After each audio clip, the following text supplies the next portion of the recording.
This chapter of Ivy and Bean is called Beware. Once they had agreed to cast a spell on Nancy, Bean stared long and hard at Ivy's robe. Those little pieces of paper had to go. The first thing we have to do is make you look more like a witch, she said. Ivy looked down at her bathrobe. Why? Bean tried to explain without hurting her feelings.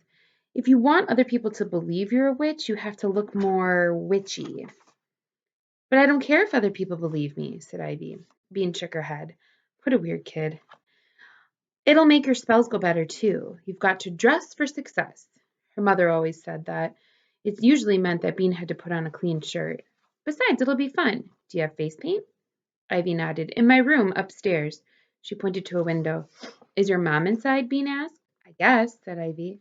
Is she going to tell my mom where I am? Grown-ups stuck together that way. Bean's dad said it was because they were all in a club together, but Bean felt pretty sure he was making that up. Ivy tapped her wand against her hand. Maybe we should sneak in, just to be sure.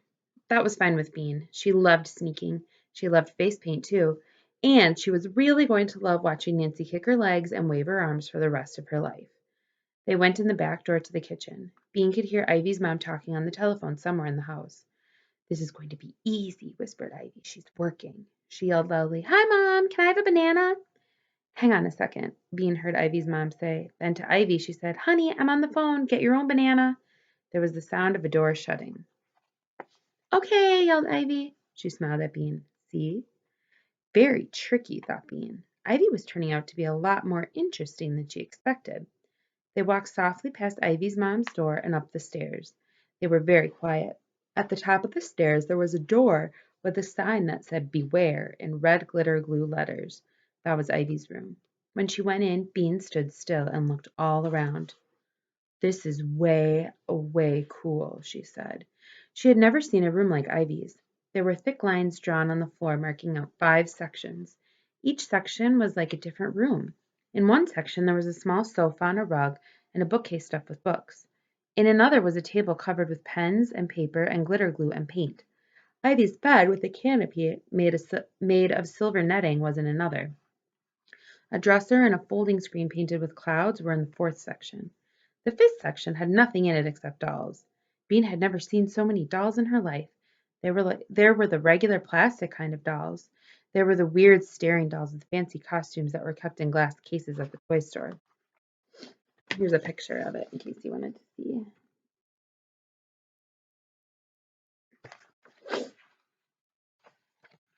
There were the stiff wooden dolls. There were china dolls, small ones, smaller ones, and tiny ones. There was one doll that was really a rock dressed in clothes. All the dolls were seated around a doll-sized blanket. Even the mushy baby dolls that couldn't sit by themselves, were propped up with blocks. In the middle of the blanket lay a Barbie doll, wrapped up in toilet paper. All the other dolls were watching her. Neat, said Bean. A mummy. Yeah, said Ivy. I'm going to build a pyramid to bury her in as soon as I figure out how. I know how, said Bean. Nancy made one out of sugar cubes last year. I can't believe your parents let you draw lines on your floor. It's only chalk, said Ivy. It comes off. I change the lines when I change the rooms. For now, I'm thinking about getting rid of the dressing room and making it into a kitchen. Is that one the dressing room? Asked Bean, pointing to the section with the dresser and the folding screen. Yeah, I like the screen, said Bean, but a kitchen is a little bit boring. Maybe you could turn it into a science lab for making potions. The screen could protect your secrets. A lab, said Ivy, thinking. A witch's lab. That's a pretty good idea. Bean looked over to the table with the paint and the glitter glue. What's that room called? She asked.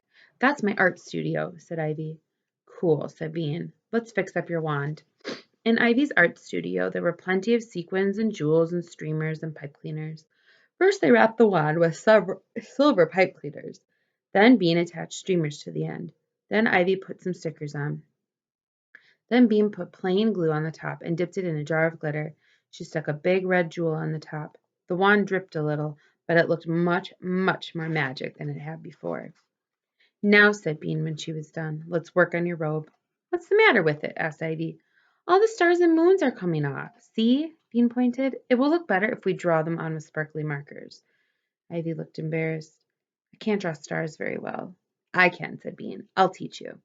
Bean showed Ivy how to draw dots for the star points, then connect the dots with lines. Ivy practiced on paper for a while, and then they stretched the bathrobe over the table and began drawing. Ivy's stars were a little bent, but they all had 5 points.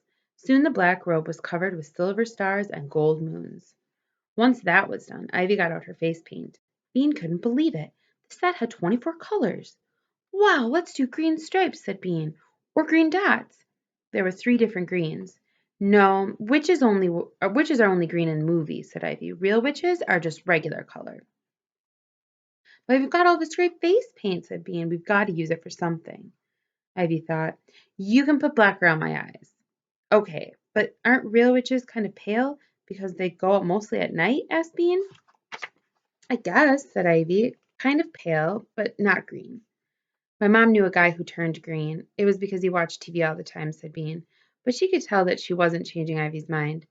What if we did all white with black around your eyes? She suggested. Yeah, Ivy nodded, with a couple of blobs of red on my cheeks for blood. That's good, Bean agreed. Blood is good. So Bean carefully smeared white all over Ivy's face except her lips. Then she drew red drops down her cheeks. They didn't really look like blood. They looked more like red tears, but that was pretty scary too. Then Bean drew thick black lines around Ivy's eyes. Both girls thought that witches' hats were dorky, so they wrapped Ivy's head in a black scarf, borrowed from her mother's dresser drawer. It looked almost like long black hair. Ivy stared at herself in the dressing room mirror. Wow, she said, I look really strange. And she did. Easy peasy. Now they were ready to begin. Ivy went to the bedroom section of her room and pulled a cardboard box from under her bed. Then she looked at Bean. This part is really secret, she said. I promise I won't tell anyone, said Bean.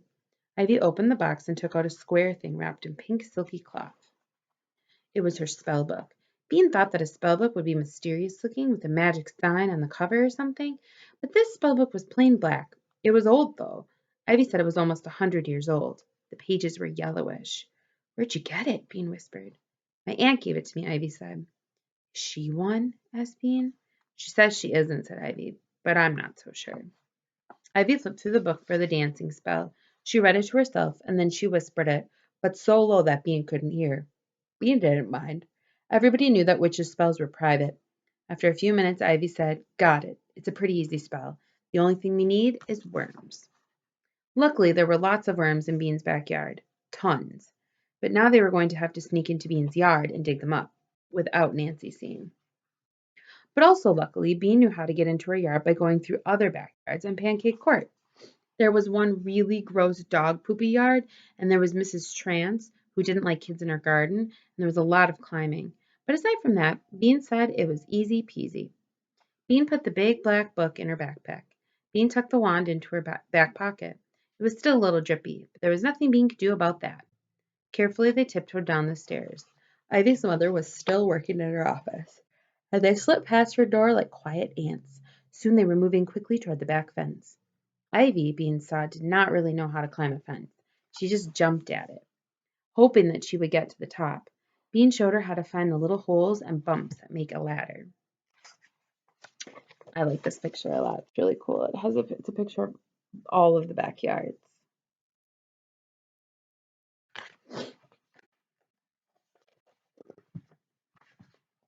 When they got to the top, Bean whispered, This is Ruby and Trevor's house. They have a good sandbox. The good news was that there was a gate on the other side of Ruby and Trevor's yard. The bad news was that it led to the really gross dog poopy yard. Bean and Ivy walked on tiptoes, but still Ivy stepped in some. Fester, the dog whose poop it was, came out to sniff them. He was a nice dog, and he seemed sorry that his yard was so disgusting. The next fence was low and easy, except that the wand fell out of Bean's pocket, and she had to go back and get it. Then came Jake the teenager's house. There was loud music with lots of bad words in it coming from the garage. There was no way Jake the teenager was ever going to hear them walking through his backyard. Mrs. Trance was next. Getting into her yard was no problem. Ivy and Bean climbed over the stone wall and dropped down into her lawn. Everything in Mrs. Trance's yard was perfectly neat. Her tulips were lined up in rows. Her apple tree was tied so that its branches grew flat. Her bird bath had no birds in it. If Mrs. Trance sees us, she's going to be really mad, said Bean. Bean knew this garden. It was very long, and there was no way to go around it. Is she going to throw rocks at us? Asked Ivy. She looked a little scared. No, she just talks, but it's worse than throwing rocks, Bean sighed.